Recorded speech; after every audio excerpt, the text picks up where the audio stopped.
On this particular radio, I have the option to do 2 more receive antennas, receive A and receive B. So I am going to play around with I don't know if it's going to work. I'm going to try to build an L-shaped bog antenna that will go along my fence line outside all the way down to 130 feet and then across the back, which would be another 45 feet, and that would be an L. And I'm hoping that'll work. If not, I wasted $40 plus some wire, but it'll be an L pointing west. And so I have no really good receive west. I can get north, I can get south, I can get to Europe, I can get to South America. I can't get very well west very easily. I can, but it sucks. So I'm going to try a bog antenna, and again, I don't even know if an L will work. I've tried to find out, and I really don't know. But the matchbox, or whatever you want to call it, is like $50, $40 from DX Engineering. So I figure it can't hurt to try. Let's go ahead and look here real quick at DX Engineering and just type in bog. I'm not affiliated with DX Engineering at all. I don't know anything about this product. I'm just showing you what I'm going to try. It's this thing right here, $32. It's $32 to try it, and some wire. So I'm going to give this a shot, and it says, when you look at the manual, it says between 160 to 200 feet in length. So I figure I'll give it a shot and see what it can do. If it doesn't do anything, then it doesn't do anything. Maybe I can talk to my neighbor about running out along his property line on his backyard, make it longer. I have no idea. It's worth a shot. So I'm going to attempt that. We'll see how it does. And again, the other antenna I'm looking at is this is the MFJ-993b ATU. I want to put that up probably in my attic because I really don't like climbing on my roof. It's too steep.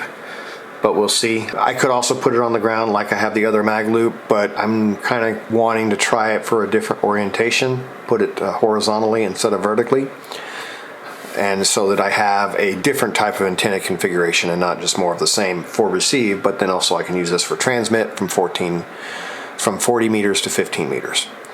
So that'll give me 6 antennas. Let's see, we got the W6LVP, which I have. That's the mag loop. We've got my 150-foot doublet. We have the little shortwave listening Russian antenna. So there's 3. I want to add the bog antenna. There's 4. I want to add the MFJ-993b. And I also want to add a vertical antenna for high power and probably put an amp on that. So that is the current direction I'm going with all of this. I have thought about getting a hex beam, but I don't know where I'd put it. My roof, as I said, is extremely steep, about 40 feet high, 45-degree pitch. It's not something I want to climb on. I have a safety harness, but it's not something I enjoy going up to do. And I really am not relishing the idea of putting like a hex beam on our roof. So that's why I'm reluctant on a hex beam. But I think it would be a great addition, and then I can't think of really anything else to add. I think that would be pretty good coverage. So that is the direction I'm going to be going with all my antenna build configuration from here on out.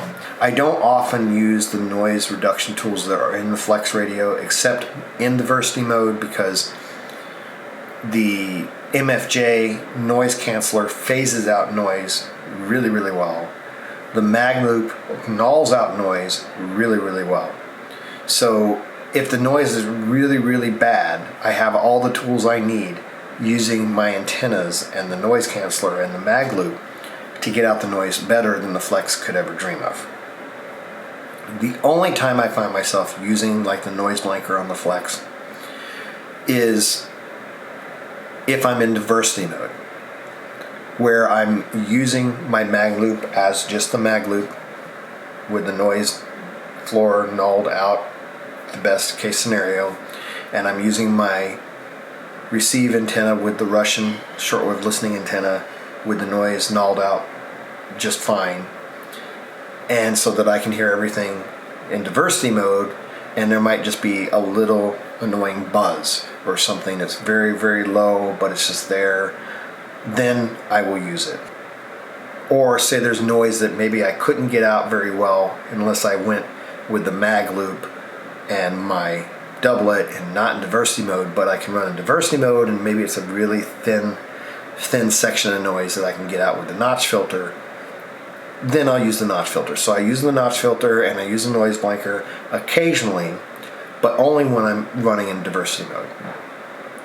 Otherwise, if I'm not running diversity mode, or if your radio was not able to support diversity mode, you will get better results than any of the features built into the FlexRadio just by having the right antenna gear. You just will. And that's not a diss to the FlexRadio. It's any radio. You're going to get better results getting rid of the noise with your antenna system than you are going to try to remove the noise with your radio. It's just a fact. So you don't have to spend $5,000 on a radio. You're probably going to really, really love the radio, but you don't have to get rid of noise. Invest in your antennas. Now, but also, as I mentioned, another important thing to get is those things from Palmar Engineering. Let me show them to you.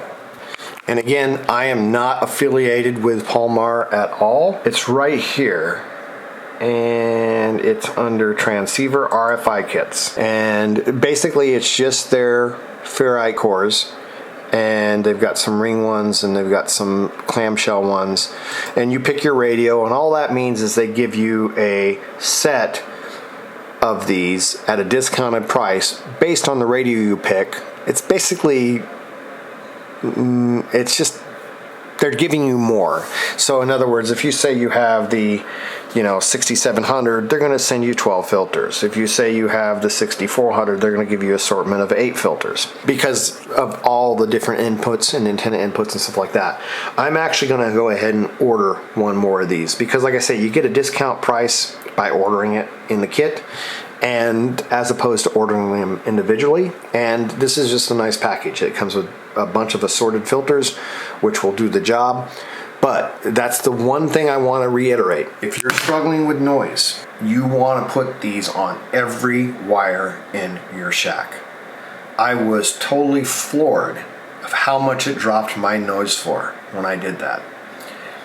Little things like moving my mag loop antenna, I couldn't even hear those subtle differences before because I was fighting so much noise from just running through the wires here in the shack.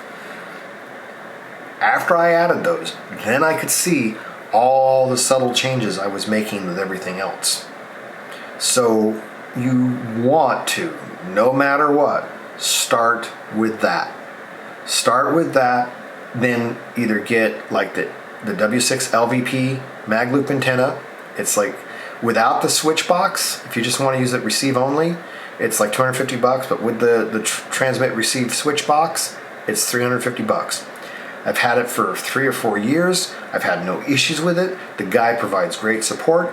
I am not affiliated in any way with that manufacturer. I'm not affiliated with DNX Engineering. I'm not affiliated with any of these guys. This is what I find it's working. Get the filters. Get every wire wrapped through those filters, those RFI filters from Palmar. First thing you need to do. Then decide, do you want a mag loop or do you want to do a MFJ noise canceller?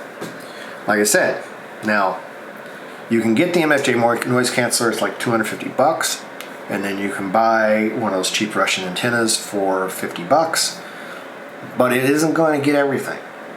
So if I was to do it in an order, I would do the filters first. I would get the mag loop, receive only mag loop, the W6LVP next with the switch. Even though it's $100 more, your radio probably, most radios don't have 2 antennas out, and I mean, unless you got a really nice radio. So, and even with mine where I do, I'm finding that switch is going to come in handy later on down the road. So just get it with the switch. It's $100, just do it. It's $350 total for the whole thing. Get the mag loop. Then you can null out a lot of your noise. Make sure you get it far enough away from your house. If you don't have the distance to put it far enough away from your house, I did have it 15 feet from my house and it still helped. It just wasn't able to get everything, but it still helped. Then get the MFJ noise canceller. If If you do that, then you can run the mag loop into the noise canceller as a noise antenna. Now, the other thing to keep in mind is the MFJ noise canceller does have a transmit receive switch in it as well. So if you wanted, you could get the W6LVP antenna for $250 without the transmit receive switch and get the MFJ 1026. I think the 1025 is going to perform just the same, but I'm not sure. I have the 1026. So, I mean, you're not going to be using the antenna that comes built into the 1026. You're going to be using your own. Do your own research. I don't have the 1025, no, but it is cheaper if they still make it. So, but I don't know, other than it, my 1026 has a preamp, which I do find is really, really nice, especially with the mag loop, because it already has a preamp that comes with the mag loop, but it's still pretty quiet. So you could potentially get the MFJ 1026, $250 or so, get the mag loop without the switch, another $250, because the MFJ does have a switch. You could use that. You just, later on down the road, you wouldn't be able to do things like I'm going to be doing with it. But if that's where you were going to stop, you could do that. So that would be the direction I would go. Say $100 for all your filters, which is a high end. Like I said, it was 83, 85 for my radio to get 12 filters. You may not need 12 filters. Again, that's just 12 filters. That doesn't necessarily mean it has to apply to your radio. If you've got all kinds of wires in your shack, for your computer, for your USB cables, for anything there that you might, your power going into your power supply, having 12 is not necessarily a bad thing. I'm sure you can use them. So figure just round it to $100. It was 84, but round it to 100. They have smaller packages that are like 40, but let's just say $100. $100 for the filters, a $250 roughly for the MFJ 1026 noise canceller, $250 for the W6LVP antenna. Figure you're gonna need some coax, stuff like that. Figure another $100 for wires, $700. So you're gonna have $700 to improve your noise situation with your current antenna. Or you could spend $5,000 on a radio and it will not do as good as that $700. It just won't. I've got the radio sitting in front of me. I can tell you it won't. The $700 you spend on antennas is going to do a better job than that radio. It just is. So that's the direction I'm going. Shell out a lot of money to verify all these facts. And it's not a new fact. People have always said, focus on your antennas first. But you don't know, are they referring to focus on your antenna first as opposed to buying an amplifier so you have stronger signal, yada, yada, yada. Are they dealing with the same kind of noise situations? You watch the videos with the wideband noise blanker on the Flex and it looks pretty impressive. It is, if it works for your noise.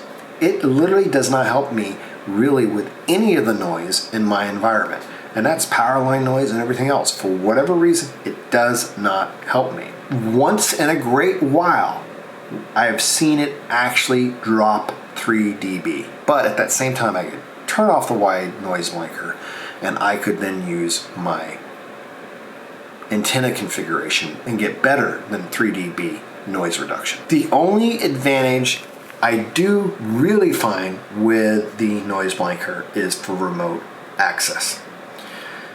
I can't throw all these switches if I'm sitting in front of a computer and not the radio. If I'm downstairs, if I'm on a trip, remoting into my radio, I can't control my antennas. They're all manual, you have to be right in front of them. And so generally what I do is I'll set it up to where it's the best possible situation for what I think I'm going to be doing. Which generally, because the noise, some of the noise is predictable. Like if you have a transformer that's always there, it's fairly predictable. It's going to change. You won't be able to have it always nulled out or phased out or whatever, but reduced at least. And then the little bit that the noise blanker can bring to the table, or the wideband noise blanker, if it actually helps at all, or any of those tools on the radio help when I'm doing remote. But again, if I'm sitting in front of the radio, nothing compares to actually phasing out the noise or nulling out the noise. Nothing compares to that. It's just, it's better. It is. So I hope you find that beneficial.